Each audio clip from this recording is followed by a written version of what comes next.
ما شاء الله حول ولا قوة إلا بالله العلي العظيم. أعوذ بالله من الشيطان اللعين الرجيم. بسم الله الرحمن الرحيم. الحمد لله ذي المن والإحسان وذي العز والسلطان الذي خلق الإنسان وعلمه البيان. والحمد لله الذي نور قلوبنا بولاية محمد وآل محمد.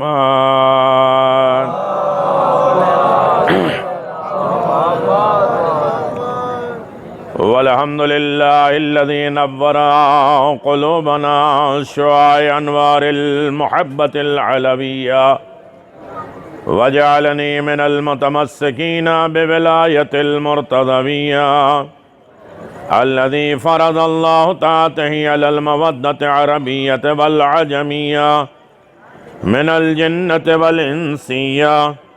صلى الله على مبلغ رسالات الإلهية وعلى آله الطيبين الطاهرين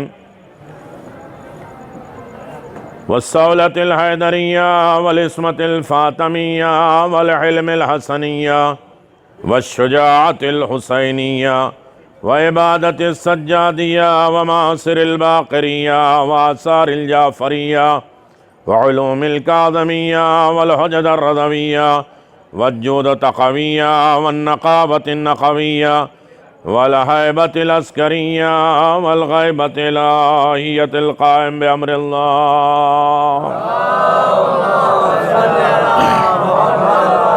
وعلى آله الطيبين الطاهرين المعصومين المنتجبين. ولعنة الله على أعدائهم من الآن إلى قيام يوم الدين. آمين يا رب العالمين. أما بعد فقد قال الله تبارك وتعالى في محكم كتابه المبين وهو أصدق الصادقين وقوله الحق. بسم الله الرحمن الرحيم. بقية الله خير لكم إن كنتم مؤمنين. سلام.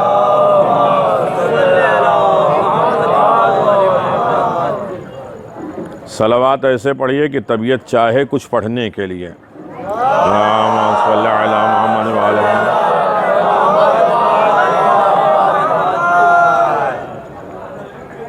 عزاداران مظلوم کربلا، شب بیداری کے مجلس ہے، رات میں ہے، شہادت کی شب ہے، ایام کے اختتام عزا کی آخری مجلس ہے. بہت سی مناسبتیں پائی جاتی ہیں.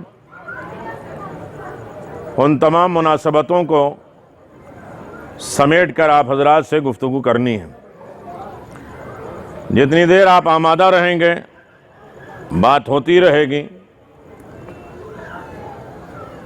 دل بھی متوجہ ہو، فکر بھی متوجہ ہو، اس لیے کہ اس کا تذکرہ ہے جس امام نے اعلان فرمایا کہ عبادت بہت زیادہ نماز پڑھنے کو نہیں کہتے، عبادت روزہ رکھنے کا نام نہیں ہے.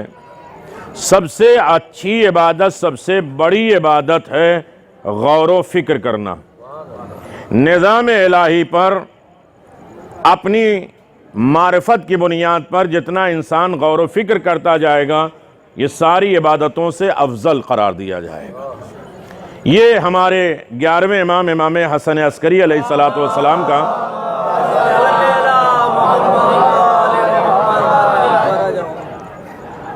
گفتگو اس اعتبار سے بھی ہوگی کہ کچھ چہرے دکھ رہے ہیں انہیں بھی سنانا ہے، کچھ لوگ نہیں دکھ رہے ہیں انہیں بھی سنانا ہے. کچھ لوگ پسے پردے بیٹھے ہوئے ہیں ان سے بھی گفتگو کرنا ہے، اور کچھ لوگ نہیں دکھ رہے ہیں. آپ یہاں بیٹھے ہیں، آپ کے ساتھ 2 فرشتے تو ہیں جو دکھتے نہیں ہیں، ان سے بھی گفتگو کرنا ہے. لہذا جتنی دیر آپ بیٹھے رہیے گا بولتے رہیے گا تاکہ یہ ہمیں محسوس ہو کہ آپ لوگ غور و فکر کرنے والے ہیں، سوچنے اور سمجھنے والے ہیں۔ مولا کائنات کا جملہ ہے، بولو تاکہ پہچانے جاؤ۔ تو انشاءاللہ بولتے بھی رہیں گے تاکہ پہچان بھی کہ مومنوں کے بزم میں ہیں، اور پھر مسلسل آپ حضرات کی خدمت میں ایک مل جل کے صلوات پڑھتے ہیں، محمد و آل محمد۔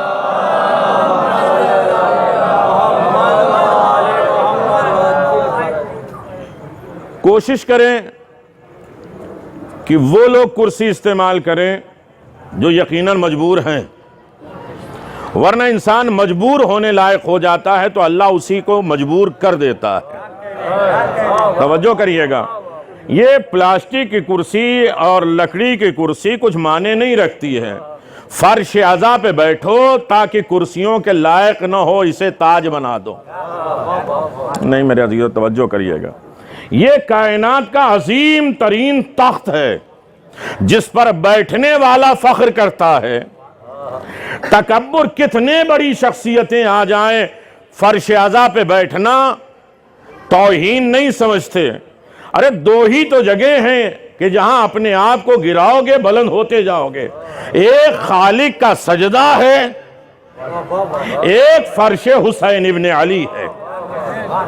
کوشش کرو کہ تھوڑا سا وقت ملے کہ فرش عزا پہ بیٹھنے کی طاقت مل جائے، تاکہ انسان کے اندر سے تکبر، غرور، گھمنڈ،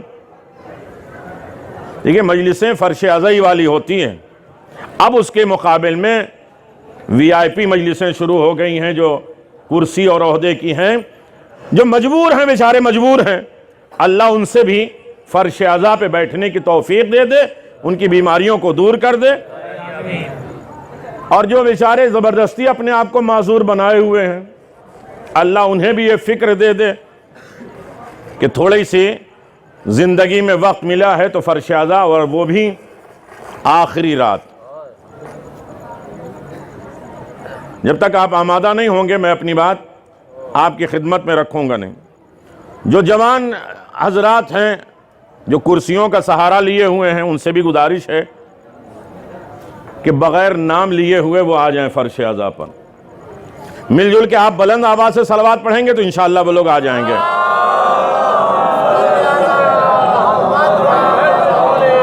جزاک اللہ میرے عزیزو۔ کمال یہ نہیں ہے، اب آپ آمادہ ہو گئے ہیں، کمال یہ نہیں کہ انسان فرش عزا پہ پہنچ جائے، کمال وہ ہے کہ کسی ایک فرد کو فرش عزا پر لے آئے۔ اب یہ روایتیں الگ ہے اور مقاصد الگ ہے کہ جب تم نیکی کی طرف آؤ تو کم از کم اپنے حساب میں ایک نیک بندہ لے کے بیٹھو کہ میری وجہ سے وہ فرش عزا پر آ گیا ہے، اور جب انشاءاللہ اس کارخانے میں آ گیا تو یہ کارخانہ بنا ہی ہے انسان بنانے کے لیے۔ اب جو بولنا جانتے ہیں میرے عزیزو، یہ کارخانہ بنا ہی ہے انسان کو انسان بنانے کے لیے۔ اپنے آپ کو اس فرش عزا پر لاؤ تاکہ انسان بن کر جاؤ۔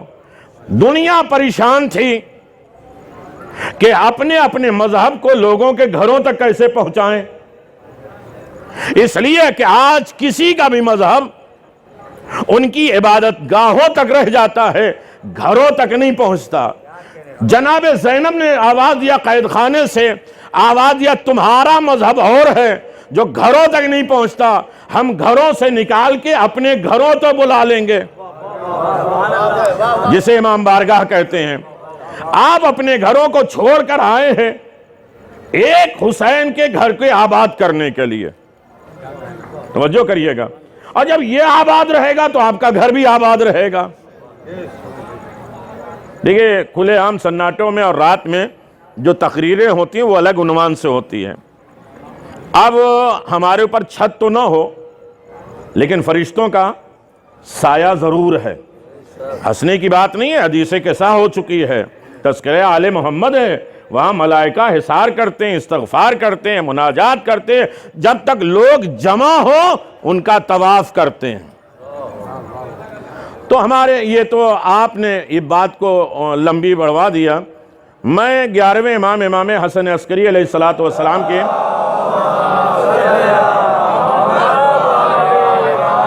بات جو بھی کرنا ہے اشاروں میں کرنا ہے اور سب کو اپنا حصہ لے کر جانا ہے۔ ہمارے 11ویں امام جن کی شب شہادت ہے، ہمارا عنوان گفتگو یہ خمسے کا آخری چشم ہدایت، ہدایت کا چشم و چراغ، چشمہ آخری، امام زمان عجل اللہ تعالی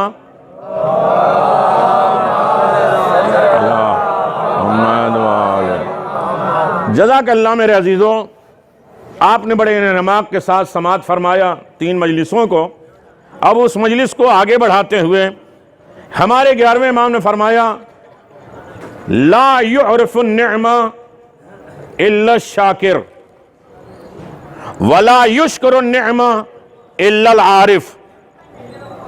توجہ کریے گا میرے عزیزوں، نعمت کو کوئی پہچان ہی نہیں سکتا جب تک انسان شکر گزار نہ بنے، اور شکر گزار بندہ بن ہی نہیں سکتا جب تک انسان عارف نہ بنے۔ یہ ایک جملہ نہیں، ایک مجلس ہے میرے عزیزوں۔ جب تک معرفت کے دائرے میں نہیں آؤ گے شکر مزاجی نہیں پیدا ہوگی، اور جب تک شکر مزاجی کے دائرے میں نہیں آؤ گے معرفت نہیں ملے گی۔ توجہ کریے گا۔ اب معرفت کے ضمن میں بڑی باتیں آپ حضرات کی خدمت میں ہو چکی ہے۔ نعمت کو پہچانے گا کیسے انسان؟ نعمت 2 طریقے کی ہے۔ میں خاموش والی بھی مجلس پڑھتا ہوں۔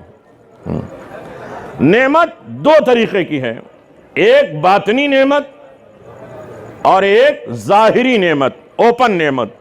دنیا کو ظاہری نعمت تو سب کی دکھتی ہے، اپنے اوپر جو باطنی اتنی عظیم نعمتیں ہیں وہ نہ دکھتی ہے نہ سمجھ میں آتی ہے، لہذا انسان مایوس ہو جاتا ہے کہ فلاں کے پاس گاڑی ہے، بنگلہ ہے، دولت ہے، سرمایہ ہے۔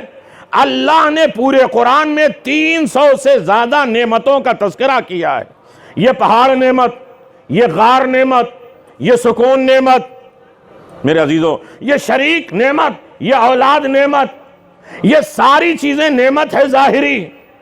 باطنی نعمت، ادراک نعمت، شعور نعمت، عقل نعمت، ہدایت نعمت، نور نعمت۔ 11ویں امام کا تذکرہ ہے میرے عزیزوں۔ تو یہ بہت سی نعمتیں ہیں جو ہمیں دکھتی نہیں ہیں، اور بہت سی نعمتیں ایسی ہیں جو دکھائی دیتی ہیں۔ انسان یہاں مایوس ہوتا ہے کہ فلاں کو تو وہ دولتیں ملی ہیں ہمیں نہیں ملی ہیں، لیکن کبھی یہ سوچو کہ اسے دولت ملی ہے، ہمیں شعور ملا ہے، ہمیں ہدایت ملا ہے، ہمیں محبت ملی ہے۔ سبحان اللہ، بولو تاکہ پہچانے جاؤ۔ تو عزیزان محترم، کائنات کی عظیم ترین نعمت جسے ہدایت کہتے ہیں، رہنمائی کہتے ہیں، اور یہ سب کو نہیں ہے۔ میں اپنی بات کو آگے بڑھا دوں اور دونوں موضوعات کو لے کے آگے بڑھوں۔ میرے عزیزو، ہدایت کا سرچشمہ کیا ہے؟ اہدنا الصراط بولیں گے یا نہیں؟ ہاں الحمدللہ۔ یہ پوری نماز پڑھنے کا مقصد ہی کیا ہے؟ میں کبھی گزارش کر چکا ہوں، دنیا میں ساری دعائیں مستحب ہیں، ایک دعا ہے جو واجب ہے۔ اسی واجب کو منزل کمال تک پہنچانے کے لیے اللہ نے نماز کو واجب قرار دیا۔ ارے میرے عزیزو، ایک ہی ایسی دعا ہے جو واجب ہے، اور ایسے نہ مانگو پہلے پاک ہو، لباس پاک ہو، وقت آ جائے۔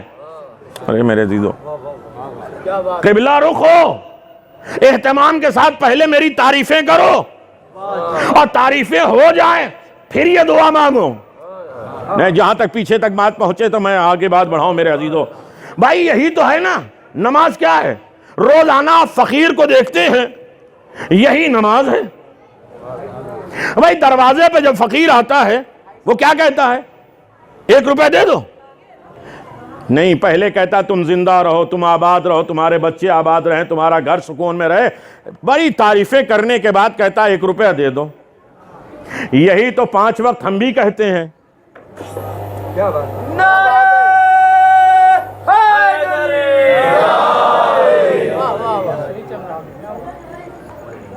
مل جل کے صلوات پڑھ دیں، محمد و آل محمد۔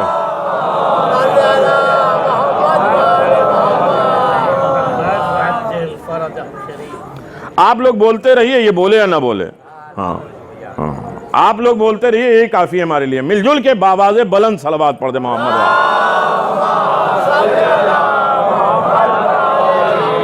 تفصیل کا بالکل وقت نہیں ہے، جتنی جلدی متوجہ ہو جائیں گے میں اپنی بات تمہید سے مقصد تک لے کے آؤں گا۔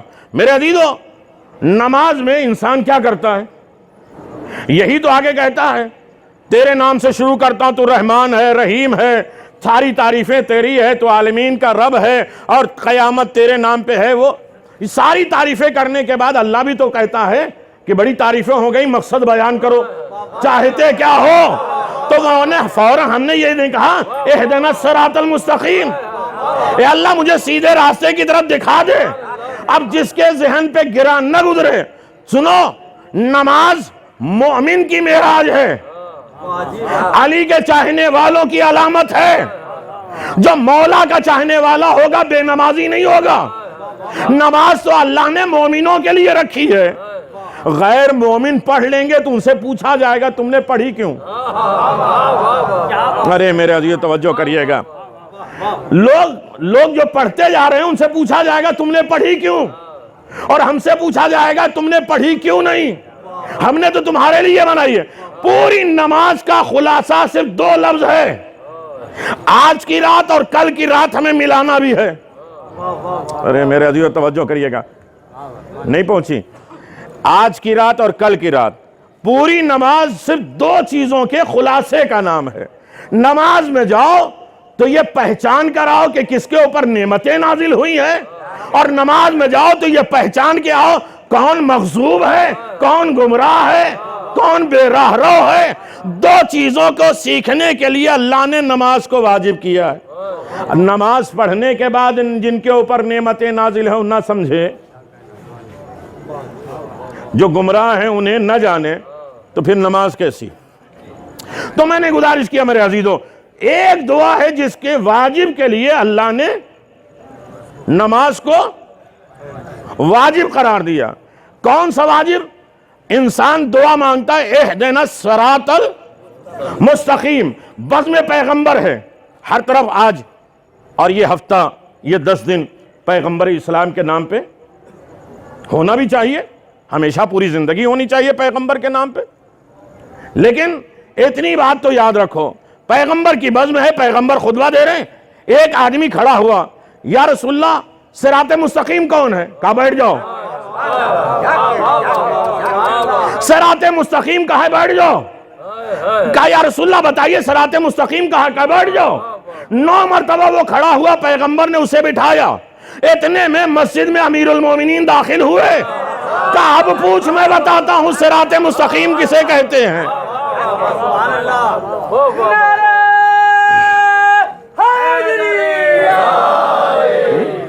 صراط مستقیم کسے کہتے ہیں؟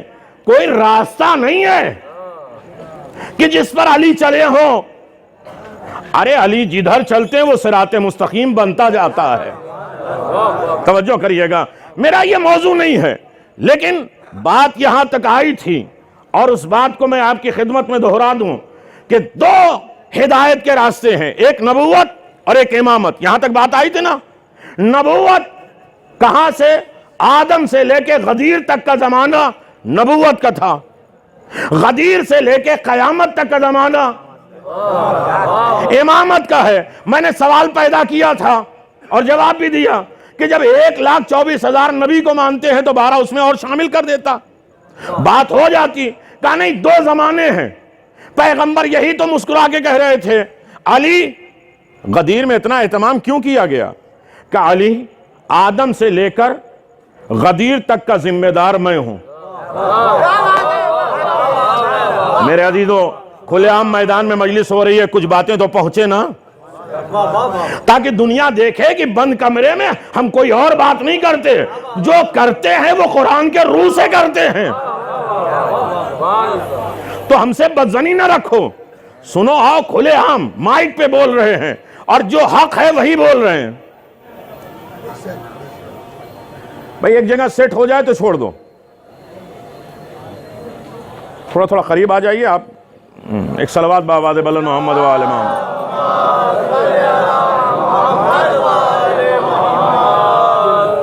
نہیں،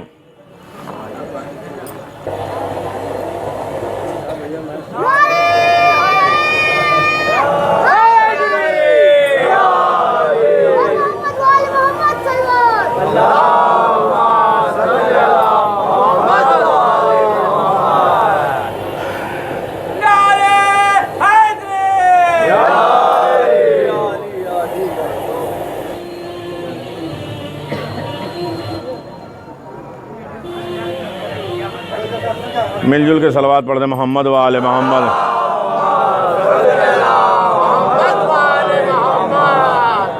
بھائی جن کی شب شہادت ہے ان کا نام حسن ہے، توجہ کریے گا۔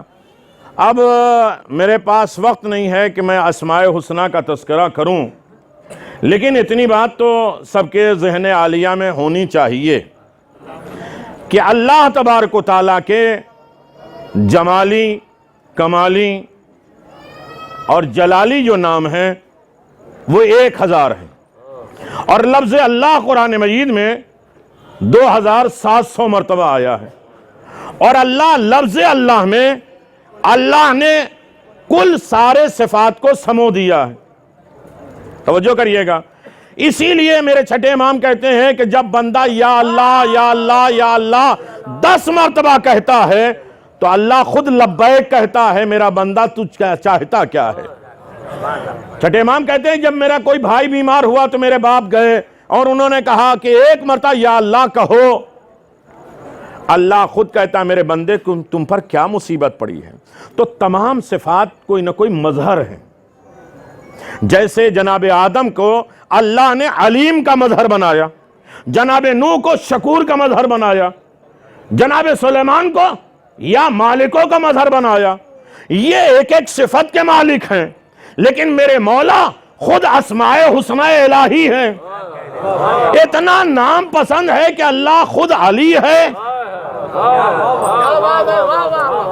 نام اس نے علی رکھا۔ بس آپ متوجہ ہو گئے، میں اپنی بات شروع کر دوں ورنہ اسماء حسنہ پہ لمبی باتیں ہو جائیں گی۔ میرے عزیزوں، اللہ نے کچھ نام مخصوص رکھے ہیں، کچھ ابدال ہیں، کل آفاق ہیں، کچھ صالحین ہیں۔ آفاق، ابدال یہ منزل بمنزل آتی ہے، لیکن اتنی سارے آفاق میں اللہ نے ساتھ ہی چیز رکھی ہے، اور ساتھ ہی چیزوں پہ اللہ نے ساری چیزیں ڈیپینڈ رکھی ہے۔ اسماء حسنہ مرکز پہ بات چل رہی تھی، مرکز، فلک، شمس، قمر، زمین، آسمان، جتنی چیزیں ہیں یہ سب 7 ہیں، اور 7 کے ارد گرد چکر لگاتی ہیں، اور ساتھ ہی کی وجہ سے بقائے کائنات ہے۔ ارے میرے عزیز توجہ کریے گا، میں 11ویں امام تک آنا چاہتا ہوں جو ہمارے 11ویں امام نے فرمایا، وجہ کائنات 7 ہی چیز ہیں۔ آپ کہیں گے دلیل کہ وہ سبع مثانی و قرآن العظیم، ہم نے سبع مثانی نازل کیا ہے اور قرآن نازل کیا ہے۔ تو قرآن میں سورہ حمد ہے یا نہیں؟ اللہ کہتا ہے ہم نے ریپیٹ کیا ہے، سبع مثانی، 7 والے ڈبل مرتبہ۔ بھائی اسی کو تو 14 کہتے ہیں۔ یہی وجہ ہے کہ توار 7 مرتبہ، صحیح 7 مرتبہ، ایام 7 مرتبہ، آسمان زمین سب 7 مرتبہ، کہا کل نام 7 ہیں، ریپیٹ ہوئے ہیں۔ ارے میرے عزیزو توجہ کریے گا، کل نام جتنے 14 معصومین کے ہیں کل 7 ہیں۔ اب وقت نہیں ہے میرے پاس، کل 7 ہیں، کچھ ریپیٹ ہوئے ہیں، جیسے مثلا 2 حسن، 4 علی، 4 محمد، لیکن حسین وہ نام ہے جو ریپیٹ بھی نہیں ہوا ہے۔ نہیں جلدی جلدی آپ آمادہ ہو جائیں تو میں بات کہوں میرے عزیزو۔ حسن 2 مرتبہ، ایک امام حسن مجتبی، ایک حسن عسکری، دونوں کا نام حسن کیوں ہے؟ کہ اس لیے کہ دونوں کے بعد ایک انقلاب آنے والا تھا۔ ارے میرا عزیزو توجہ کریے گا، چشمے ہدایت تک مجھے جانا ہے۔ جب ایک حسن خاموش ہوگا تو حسین کا انقلاب آئے گا جب 11واں حسن خاموش ہوگا۔ عجیب مسئلہ ہے میرے عزیزو، لیکن اس سے زیادہ مجھے خشک باتیں نہیں کرنی ہے۔ اور بات آگے بڑھاتے ہوئے میں آپ کی خدمت عالیہ میں گزارش کروں کہ یاد رکھو یہ وہ ہستیاں ہیں، نبوت اور امامت وہ ہیں کہ نبی ہے خاص، امام بہت خاص ہیں۔ کل میں نے یہی بات کہی تھی آپ حضرات کی خدمت میں، یاد ہے نا؟ جناب آدم خاص ہیں، لیکن ہمارے ائمہ بہت خاص ہیں۔ جو لوگ نئے ہیں انہیں ایک مثال دے کے کہوں، آدم تھے جنت میں، جنت سے دنیا میں بھیجا گیا، جنت سے دنیا میں آئے، یہ ہیں خاص۔ ہمارے امام جہاں رہے وہ جگہ جنت بن جاتی ہے، یہ فرش اعلیٰ جنت۔ اب لائٹوں کے اوپر کب تک غور کریں گے؟ آپ کے سینوں میں کتنے نور ایسے ہی پل رہے ہیں۔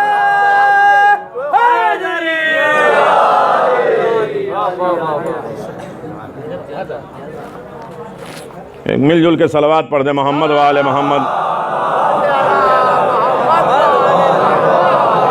چشمہ حیات، بات چل رہی تھی، پہلی حیات کا ذریعہ ہے پانی، دوسری حیات کا ذریعہ ہے روشنی۔ روشنی نہ ہو تب بھی حیات۔ ارے میرے عزیزو، مجھے 11ویں امام تک آنا ہے اور اسی بات کو آگے تک بات بڑھا کے کل انشاءاللہ الوداعی مجلس میں، لیکن کل ایک بات ہوئی تھی، اس بات کو میرے ذہن میں آ گئی تو میں نے سوچا کہ اسی بات پہ مجلس پڑھ دیا جائے، لیکن آپ آمادہ ہوں گے تو بات میں شروع کروں۔ ایک مل جل کے صلوات پڑھ دے محمد و آل محمد۔ اب یہاں سے آپ سنتے جائیے گا، میں پڑھتا جاؤں گا، صرف خاموش ہو کے سنتے جائیے۔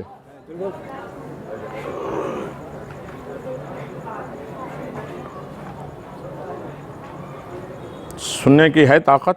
نہیں، ایسے سنیں گے تو پھر میں سنا چکا ہوں۔ ہاں، مل کے جلد صلوات پڑھ دیں محمد و آل محمد۔ ابھی تو بے تکلفی ہو ہی گئی ہے، کچھ نہ کچھ باتیں آپ حضرات کی خدمت میں، بزرگوں کا مجمع ہے اور مجلسیں آپ کمال کی سنتے ہیں۔ خدا آپ کے سماعت کو اور بلند کرے، عالی کرے، بہتر کرے۔ میرے عزیزو سنو اور یاد رکھو، صالح ماروزی کل مذاق میں یہاں ایک بات ہو گئی، کسی نے پوچھا کہ شب بیداری میں انجمن کو کیا ملے گا، کسی نے جواب کچھ اور دیا، تو اس نے کہا کہ بھائی ایسی کیسی بات کرتے ہو؟ ہم نے کہا چلو کل اسی کے اوپر مجلس ہو جائے گی۔ ارے میرے دیو توجہ کریے گا، ہو سکتا ہے سننے والے اور بولنے والے دونوں سن رہے ہوں گے، لہذا آپ آمادہ ہو گئے تو میں اپنی بات رکھ دوں۔ صالح ماروزی عظیم ترین ہستی، اتنی عظیم ہستی کہ حجاج کے دور میں وہ حج پہ جا رہے ہیں، اور جب حج کی طرف جا رہے ہیں تو بڑا لشکر ہے، حج کی طرف جاتے جاتے صالح ماروزی کہتے ہیں کہ ایک زمانے سے اسی راستے سے ہم لوگ پیدل حج کی طرف جاتے تھے، لیکن اچانک ایک اندھیرا آیا اور اندھیرے میں ہم راستہ بھول گئے۔ میرے عزیزو، رات مجھے معلوم ہے کہ رات کا اثر ہوتا ہے، رات کا اثر ہوتا ہے، لیکن کچھ راتیں عظیم ہیں، ایک رات میں مقدر بھی بدل جاتا ہے۔ ارے میرے عزیزو توجہ کریے گا، حسین ایک رات کی مہلت کیوں مانگ رہے ہیں؟ حر علیہ السلام بن گئے ایک رات میں، تو اس رات کو نایاب سمجھو۔ ابھی نوحے سنیں گے آپ، امیر المومنین کا ایک نوحہ سن لو، من طلب العلا فسحر اللیالی، جو کامیاب ہونا چاہتا ہے وہ سحر میں بیدار ہونے کی طاقت رکھے۔ شب بیداری کسے کہتے ہیں میرے عزیزو؟ شب بیداری اسے کے کہتے ہیں جو بلندی چاہتا ہے وہ سحر خیزی کرے، راتوں میں بیدار رہے، ایک رات زندگی کو بدل دینے کا اختیار رکھتی ہے۔ ارے بھائی ایک ہی رات تو تھی کہ 40 تلواروں میں گھرے ہوئے علی سب یہ سمجھ رہے نبی سو رہے ہیں۔ رات کا پہرہ ہی تو تھا، نہیں اسے آنکھ بند کر کے نہیں سننا ہے، ہاں بس کان دونوں کھول کے، ایک رات ہی تو تھی کہ جب سب لوگ یہ سمجھ رہے تھے علی نہیں رسول سو رہے ہیں۔ بھائی یہ غفلت کیوں ہوئی؟ کہ 3 پردے تھے، جہاں 3 پردے ہوں وہاں حقیقت علی سمجھ میں نہیں آتی۔ ارے نہیں میرا دیو توجہ کریے گا، اے رات کا پردہ، دیوار کا پردہ، چادر کا پردہ، یہ تینوں پردے ہٹاؤ تاکہ علی سمجھ میں آ جائے۔ میں جو کہہ رہا ہوں میں اس کا ذمہ دار، آپ جو سوچ رہے ہیں جو سمجھ رہے ہیں اس کے ذمہ دار آپ، پتہ نہیں آپ کیا سمجھ رہے ہیں۔ دنیا تو رسول کی بات نہیں سمجھتی۔ ارے میرے عزیزو توجہ کریے گا، رسول سمجھاتے ہوئے چلے گئے، نہیں سمجھے، بس میرے عزیزو راستہ بھٹک گیا۔ رات کوئی قیمتی ہوتی ہے زندگی بدلنے کے لیے، حر کا دل بدلا ایک رات میں۔ لوگوں نے مسلمانوں میں نے شب داریاں منائی ہے، جب ستارہ اترنے والا تھا۔ ارے نہیں، اب مجھے معلوم ہے کہ آپ ہی کے طریقے سے آپ ہی کے لینگویج میں بات کریں گے تبھی بات پہنچے گی، علمی گفتگو کریں گے تو رہ جائے گی۔ بس میرے عزیزو جب ستارہ اترنے والا تھا، اور ستارہ ڈائریکٹ تو اترا نہیں، گھومتا رہا، جن کے ڈبل چھت والے تھے مکان وہ اپنی چھتوں پہ سوار ہو گئے کہ ستارہ میرے قریب ہو جائے، میرے گھر اتر جائے، اور ستارہ گردش کر رہا ہے۔ میں نے کہا ستارے تجھے اترنا تھا علی کے دروازے پر، جو ڈائریکٹ اتر جاتا، اتنا پورے مدینے میں طواف کیوں کر رہا ہے، ناچ کیوں کر رہا ہے، گھوم کیوں رہا ہے، یہ چکر کیوں کر رہا ہے؟ کہا میں چکر نہیں، ان کو چکر میں ڈال رہا ہوں۔ ستارہ نہیں اترا تو شب بیداری بدعت، دوسری شب بیداری لوگوں نے علم کی یاد میں منائی۔ ارے میرے عزیزو توجہ کریے گا، نہیں اب تو بیدار ہو جائیے میرے عزیزو۔ علم ملنے والے 39 دن تک، لیوالے جا چکے ہیں، رایا ملنے والی ہے، پوری رات جاگے، پنجوں کے بل سوار ہوئے کھڑے ہوئے۔ روایتیں ہیں کہ رسول کی آنکھوں میں آنکھیں ڈال کے دیکھیں کہ اب رسول علم دے دیں، کہا علی کہاں ہیں؟ تو پوری رات لوگ جاگے، نہیں ابھی رات اثر نہ کر جائے، ورنہ ایک رات علی سوئے بھی ہیں، یہ سونے کا اثر آپ لوگوں کے اوپر راتوں پہ نہ آ جائے۔ تو میرے عزیزو سال معروضی یہ سننے والی بات ہے، اور یہ سن لیجئے میں شب بیداری کی طرف چلا جاؤں۔ شب بیداری میں کئی چیزیں ہیں، آگ کے اوپر ماتم بھی کریں گے، نوحے پہ پڑھیں گے، سب کی کوئی نہ کوئی ایک فضیلت آپ کی خدمت میں بیان کریں تاکہ آنے والا اپنا تبرک سمجھ کر لے کر جائے۔ سال معروضی کہتے ہیں کہ جب حجاج کے زمانے میں حج کی طرف ہم جا رہے تھے، چلتے چلتے ایک مرتبہ اندھیرا آ گیا، راستہ نظر نہیں آ رہا ہے، اب سب پریشان ہلاک ہو جائیں گے، اس لیے کہ کہیں نہ کہیں نور ہدایت ہوتا ہے۔ ارے میرے عزیزو نہیں توجہ کر پائیں گے میرے عزیزو، نور ہدایت ہے، اور اللہ نے کہا ہے کہ تم اس نور کو اپنے پھوکوں سے بجھانا چاہو گے، وَلَوْ كَرِهَ الْمُشْرِكُونَ، ہم اس چراغ کو جلا کے رہیں گے، لِيُظْهِرَ الدِّينَ عَلَى كُلِّهِ وَلَوْ كَرِهَ الْكَافِرُونَ، ہم اس ہدایت کو ظاہر کر کے رہیں گے، چاہے کافروں کو یہ بات کراہت لگے، چاہے مشرکوں کو یہ بات کراہت لگے، لیکن اللہ کیا کہتا ہے میں تو ظاہر کر کے رہوں گا، میں اس نور کو باقی کر کے رہوں گا، چاہے جس کو جتنی کراہت لگے۔ تو کراہت کی وجہ سے کبھی اصل دین چھوڑ نہ دینا، کہ انہیں یہ پسند نہیں، انہیں کراہیت ہوگی، انہیں وہ لوگ کیا سوچیں گے، ایسا کیا سوچیں گے۔ میرے عزیزو ہر جگہ یہ نہیں دیکھا جاتا۔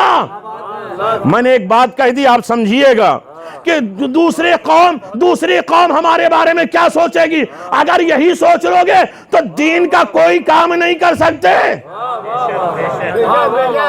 بھائی دنیا کی کراہتوں کی پرواہ نہ کرو، اس کی رضا کی پرواہ کرو۔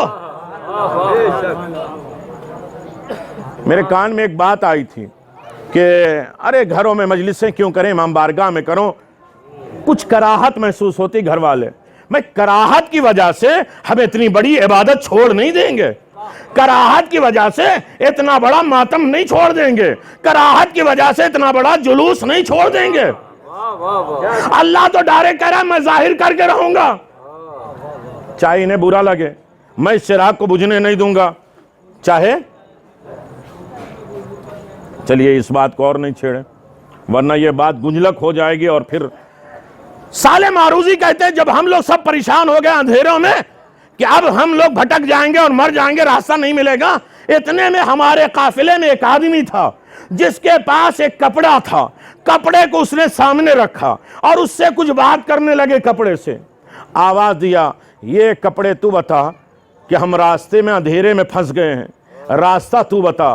وہ کپڑا ایک انسان کی شکل میں آواز میں بولنے لگا، کہا کہ تھوڑی دیر داہنی طرف جاؤ پھر سیدھے جاؤ، تمہیں اجالا مل جائے گا۔ ارے میرے عزیزو، جو پڑھا لکھا مجمع ہے میرے عزیزو، اس سے زیادہ میں عزاداری کی طرف آپ کو آمادہ نہیں کر سکتا۔ 2 مہینہ 8 دن کمایا کیا آپ نے؟ جو تھک گئے ہیں تو وہ بتا دیں میرے عزیزو۔ اس نے صراحتاً عربی زبان میں گفتگو کیا، ہمیں راستہ مل گیا، اجالا مل گیا۔ پھر تھوڑی دیر کے بعد ہمارے قافلے میں پیاس لگی اور سب پیاسے مرنے کے قریب ہو گئے، تلاش کرنے لگے، پانی نہیں ملی۔ جب پریشان سب ہوئے تو اس نے پھر وہی کپڑا نکالا، اپنے سامنے رکھا، آواز دیا، یہ پورے حاجی جو جا رہے ہیں سفر میں سب مر جائیں گے پیاسے، یہ بتاؤ پانی کہاں ہے؟ کہا آگے بڑھو، یہ پہاڑ ہے، پہاڑ کے نیچے چشمہ ہے۔ ارے میرے عزیز، پہاڑ کے نیچے چشمہ ہے، سب نے پانی پیا۔ کہا خدا کی قسم اس سے میٹھا کبھی پانی نہیں پیا تھا، کتنے سال ہو گئے اسی راستے سے حج کرنے پہ، کبھی ہم نے یہ چشمہ دیکھا نہیں۔ یہ کون ہے جو کپڑا بولتا جاتا ہے، ہمیں راستہ ملتا جاتا ہے؟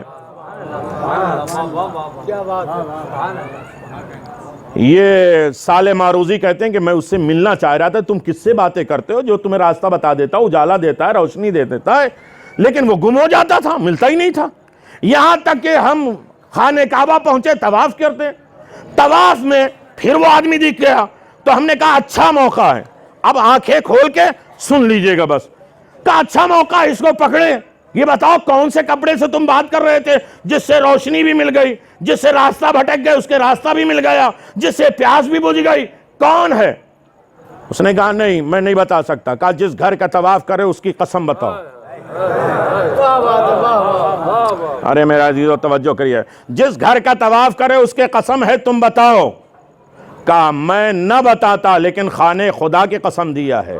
ایک مرتبہ ہم بھی آئے تھے، میرا نام ابراہیم ہے، وہ واقعہ پڑھنے کا عادی نہیں لیکن چونکہ کل یہ موضوع ملا ہے لہذا میں آپ کی خدمت میں گزارش کر دوں۔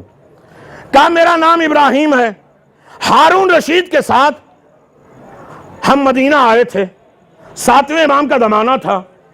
اس ہارون رشید نے رسول کی قبر کی طرف دیکھ کے کہا تھا اور اپنی امپورٹنس بتانے کے لیے کہ ہمارا رشتہ رسول سے کیا ہے، کہا السلام علیکہ یا ابن عمہ، اے چچا کے بیٹے میرا سلام لے لو۔ فوراً 7ویں امام نے کہا السلام علیکہ یا ابتا، اے بابا میرا سلام لے لو۔ ارے میرے عزیزو، یعنی دشمن کو کبھی نہ کبھی رسوا کرنا پڑتا ہے، ہر جگہ مصلحت سے کام نہیں لی جاتی ہے۔ میرے عزیزو توجہ کریے، نہیں جس تک نہیں پہنچ پا رہی ہے اس سے زیادہ مجھے واضح بھی نہیں کرنا ہے۔ میرے عزیزو وہ چاہ رہا تھا کہ امام کے وقار کو گرائیں، امام نے پورے حاجیوں کے درمیان میں کہا تو چچا کہہ رہا ہے، یہ تو میرے باپ ہیں۔ اس ظالم نے یہ دشمنی اپنے دل میں رکھ دی، بغداد گیا، پورے لشکر کو بھیجا، اور چونکہ ابراہیم امام کے تھوڑے قریب تھے انہیں بھی بھیج دیا۔ اب یہ سن لو میرے عزیزو، انہیں بھی بھیج دیا کہ تم راستے میں ان کو گرفتار کر کے لے کے آؤ، پورا لشکر گیا۔ کہ ابراہیم 7ویں امام امام موسیٰ کاظم علیہ السلام کے ساتھ جا رہے تھے۔ جزاک اللہ، آمادہ رہیے، اسی طرح آپ زندہ جاوید رہیے، آپ کی ساری دعائیں مناجات عبادت بارگاہ رب العزت میں قبول و مقبول فرمائے۔ ابراہیم کہتے ہیں کہ راستے میں وضو کا انتظام کا پانی کا انتظام میں کرتا تھا، امام کو کچھ کھانا پینا ہوتا تھا تو انتظام میں کرتا تھا، اس لیے کہ کافی دن ہو گئے تھے ساتھ میں رہتے ہوئے۔ ایک مرتبہ امام کی بائیں پاؤں کی نالین ٹوٹ گئی، بائیں پیر کی جوتی ٹوٹ گئی۔ آواز ابراہیم اسے پھینک دو، اب یہ استعمال کے لائق نہیں ہے۔ آواز وہ جوتی امام نے جو کہا تھا پھینک دو، اسے میں نے اٹھایا اور چوما اور ایک کپڑے میں لپیٹ کے اپنے سامان میں رکھ لیا۔ ارے میرے عزیزو توجہ کریے گا، اس جوتی کو میں نے رکھ لیا۔ کہا کیوں؟ کہا اس لیے کہ دنیا نسبتوں پہ فخر کرتی ہے۔ اب یہاں تک جملے ضائع نہ ہونے دیجیے گا میرے عزیزو۔ دنیا نسبتوں پہ فخر کرتی ہے۔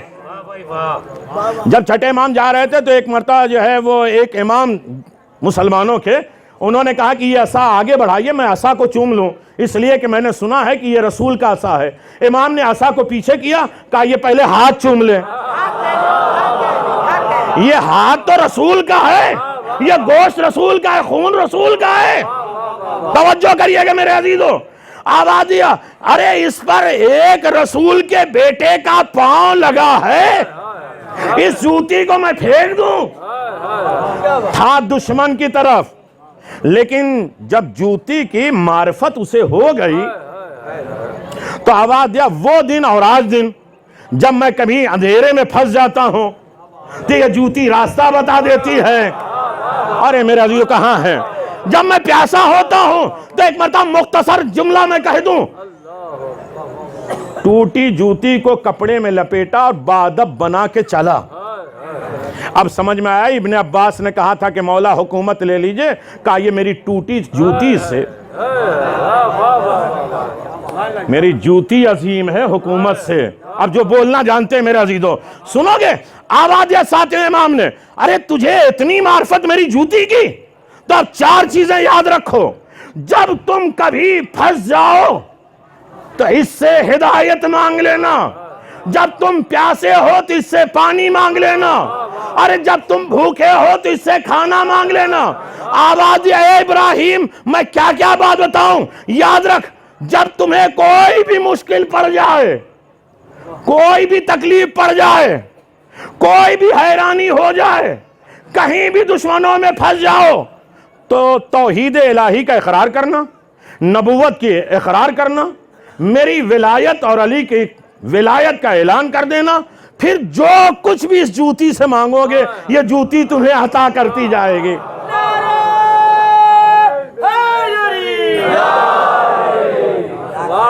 ارے دنیا جس کی جوتیوں کا مقابلہ نہ کر سکی،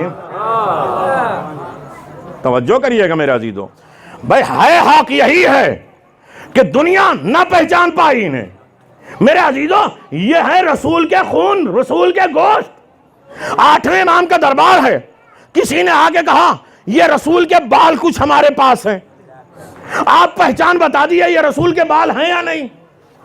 تو ایک مرتبہ 8ویں امام نے کہا اسے آگ کے حوالے کر دو، اگر جل جائے تو رسول کے بال نہیں ہیں۔ ارے میرے آگ پہ ماتم کرنے آئے ہو میرے عزیزو، میں مناسبتوں سے گفتگو کرتا ہوں ہمیشہ۔ نہیں بولیں گے؟ نہیں بولیں گے؟ نہیں بولیں گے مطلب ہاں سنیں، کیا اسے آگ کے حوالے، پریشان جو ہیں وہ بھی آمادہ ہو جائیں، آگ کے حوالے کر دو، اگر جل جائے تو رسول کا بال، ارے خون ہوتا ہے، خون سے بال اگتے ہیں، وہ الگ بات ہے کہ کسی کے بال چلے جاتے ہیں۔ رسول نے فرمایا تھا کہ میں ایک زمانے کی ایک بیماری تمہیں بتا دوں جس میں سر کے بال نہیں اڑیں گے، ایمان جھڑتے جائیں گے۔ ایک حسد، ایک جلسی جب انسان کی زندگی میں آ جاتا ہے، اس سے بال نہیں جھڑتے ہیں، ایمان جھڑنے لگتا ہے۔ تو مومن کبھی حسد کا شکار نہیں ہوتا۔ میں نے ایک آج کی بات کہہ دی، میں نے کہا تھا نا کہ ساری مجلسوں میں دو چیزیں ہوتی ہیں، ایک فضیلت، ایک اخلاق، دونوں میں سے کچھ نہ کچھ ہمیں لے کر جانا ہے۔ سنو، جب 8ویں امام نے فیصلہ کر دیا کہ جو رسول کا بال ہوگا نہیں جلے گا، تو جو بادشاہ تھا اسے یقین نہیں آیا، اس نے کہا آگ کے حوالے کر دو۔ 3 بال جل گئے 1 بج گیا، 3 جل گئے 1 بج گیا۔